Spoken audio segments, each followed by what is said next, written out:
Assalamualaikum warahmatullahi wabarakatuh. Halo semua, kembali lagi bersama saya Elvira Syafitri. Di video kali ini kita akan membahas tentang cara penyajian laporan perubahan ekuitas. Sebuah laporan keuangan yang seringkali terlupakan, namun memegang peran krusial dalam memahami dinamika keuangan perusahaan. Laporan ini akan menjadi panduan kita untuk menelusuri perubahan modal selama periode tertentu, mengungkap sumber perubahan modal, dan mengidentifikasi faktor-faktor yang mempengaruhi kesehatan keuangan perusahaan. Langsung saja ke pembahasan. Penyajian laporan perubahan ekuitas atau modal. Laporan perubahan ekuitas atau modal yang sering disingkat sebagai LPE merupakan laporan keuangan yang menunjukkan perubahan saldo ekuitas atau modal perusahaan selama suatu periode tertentu. Laporan ini penting karena memberikan informasi tentang bagaimana ekuitas atau modal perusahaan berubah akibat berbagai transaksi dan kejadian yang terjadi selama periode tersebut, baik karena keuntungan atau kerugian, penambahan modal, atau pengambilan modal. Ekuitas sendiri merupakan aset bersih perusahaan, yaitu selisih antara aset dan kewajiban. Tujuan laporan perubahan ekuitas atau modal. 1. Menunjukkan perubahan ekuitas.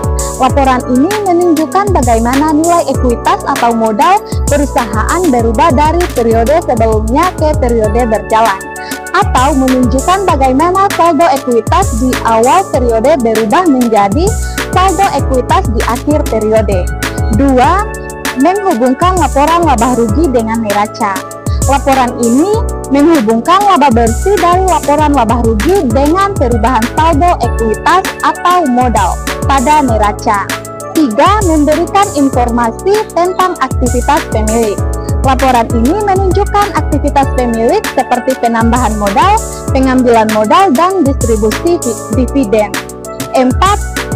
Menerangkan sumber perubahan ekuitas. Laporan ini menjelaskan penyebab perubahan ekuitas seperti laba bersih, dividen, penambahan modal, dan pengurangan modal yang berkaitan dengan aktivitas pemilik. 5. Meningkatkan transparansi dan akuntabilitas. Laporan ini memberikan informasi yang transparan dan akuntabel tentang perubahan modal perusahaan, sehingga stakeholder dapat memahami bagaimana modal digunakan dan dikelola. Struktur dan komponen laporan perubahan ekuitas. Laporan perubahan ekuitas umumnya disusun dalam format tabel yang menunjukkan saldo ekuitas di awal periode, penambahan ekuitas, pengurangan ekuitas, dan saldo ekuitas di akhir periode. Komponen utama laporan perubahan ekuitas meliputi 1. Ekuitas awal periode, menunjukkan nilai ekuitas yang tercatat pada awal periode. 2. Laba bersih atau rugi bersih periode berjalan, menunjukkan laba bersih atau rugi bersih yang diperoleh perusahaan selama periode berjalan, di mana laba bersih dari laporan laba rugi ditambahkan ke ekuitas, sementara rugi bersih dikurangi dari ekuitas. 3. Penyesuaian ekuitas lainnya, mencantumkan perubahan ekuitas yang tidak berasal dari laba bersih, seperti penambahan modal dan pengurangan modal. Penambahan modal menunjukkan penambahan modal yang dilakukan perusahaan, seperti penerbitan saham baru, pengalihan laba ditahan, atau investasi dari pemilik. Pengurangan modal menunjukkan pengurangan modal yang dilakukan perusahaan, seperti pembelian kembali saham, pembayaran dividen, atau pengeluaran modal yang tidak dibiayai oleh laba. 4. Ekuitas akhir periode, menunjukkan nilai ekuitas pada akhir periode yang merupakan hasil penjumlahan ekuitas awal periode, laba bersih atau rugi bersih, dan penyesuaian ekuitas lainnya. 5. Perubahan lainnya. Ini adalah perubahan ekuitas atau modal yang tidak termasuk dalam kategori di atas, seperti koreksi kesalahan akuntansi atau perubahan kebijakan akuntansi. Bentuk penyajian laporan perubahan ekuitas atau modal. Laporan perubahan ekuitas atau modal dapat disajikan dalam beberapa bentuk, tetapi yang paling umum yaitu 1. Bentuk T, Bentuk ini menyerupai bentuk T dengan saldo awal di bagian atas, penambahan di sisi kiri, pengurangan di sisi kanan, dan saldo akhir di bagian bawah. 2. Bentuk narasi. Bentuk ini disajikan dalam bentuk narasi dengan penjelasan detail tentang setiap perubahan ekuitas atau modal. 3. Bentuk tabuler.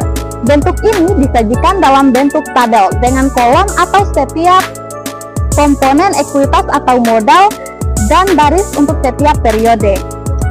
Mari kita ilustrasikan dengan contoh kasus. Misalnya sebuah perusahaan A memiliki saldo ekuitas awal sebesar 100 juta. Selama periode tersebut, perusahaan memperoleh laba bersih sebesar 20 juta, menerima kontribusi modal baru sebesar 10 juta, dan membayar dividen kepada pemilik sebesar 5 juta. Berdasarkan data tersebut, laporan perubahan ekuitas perusahaan akan menunjukkan saldo ekuitas awal sebesar 100 juta, penambahan ekuitas yaitu laba bersih sebesar 20 juta, dan kontribusi modal sebesar 10 juta. Pengurangan ekuitas yaitu dividen sebesar 5 juta, menghasilkan saldo ekuitas akhir sebesar 125 juta. Dari contoh ini, kita dapat melihat bagaimana ekuitas perusahaan meningkat dari 100 juta menjadi 125 juta. Peningkatan ini disebabkan oleh laba bersih dan kontribusi modal baru yang diimbangi oleh pembayaran dividen. Hubungan laporan perubahan ekuitas dengan laporan keuangan lain.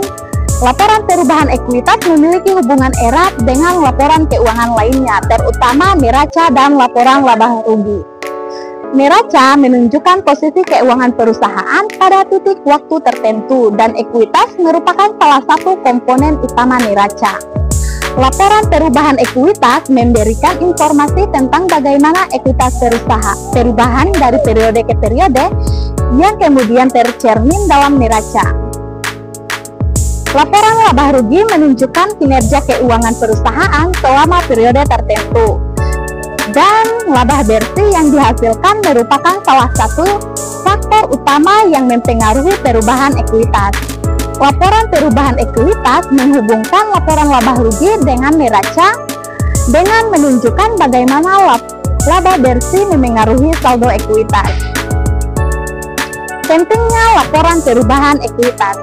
Laporan perubahan ekuitas sangat penting bagi berbagai stakeholder, yaitu termasuk 1. Manajemen perusahaan. Manajemen dapat menggunakan laporan ini untuk memantau perubahan modal, mengidentifikasi sumber perubahan modal, dan mengevaluasi efektivitas strategis keuangan. 2. Investor. Investor dapat menggunakan laporan ini untuk menilai kesehatan keuangan perusahaan, mengevaluasi kemampuan perusahaan, dan menghasilkan keuntungan, dan memutuskan apakah akan berinvestasi di perusahaan tersebut. 3. Kreditur. Kreditur dapat menggunakan laporan ini untuk menilai kemampuan perusahaan dalam melunasi utang, mengevaluasi risiko kredit, dan memutuskan apakah akan memberikan pinjaman kepada perusahaan tersebut. Dapat disimpulkan bahwa laporan perubahan ekuitas atau modal merupakan laporan keuangan penting yang memberikan informasi tentang perubahan nilai ekuitas perusahaan selama periode tertentu. Laporan ini membentuk investor, kreditor, dan manajemen dalam memahami bagaimana ekuitas perusahaan berubah dan membuat keputusan yang tepat. Semoga video ini dapat memberi pemahaman yang lebih komprehensif tentang laporan perubahan ekuitas. Ingat, laporan ini merupakan bagian penting dari analisis keuangan yang menyeluruh. Dengan memahami laporan perubahan ekuitas, Anda dapat memperoleh wawasan yang lebih mendalam tentang dinamika keuangan perusahaan dan membuat keputusan bisnis yang lebih tepat. Sekian pembahasan terkait laporan perubahan ekuitas. Sampai jumpa di video selanjutnya. Saya akhiri dengan ucapan wabillahi taufik walhidayah. Wassalamualaikum warahmatullahi wabarakatuh. Bye.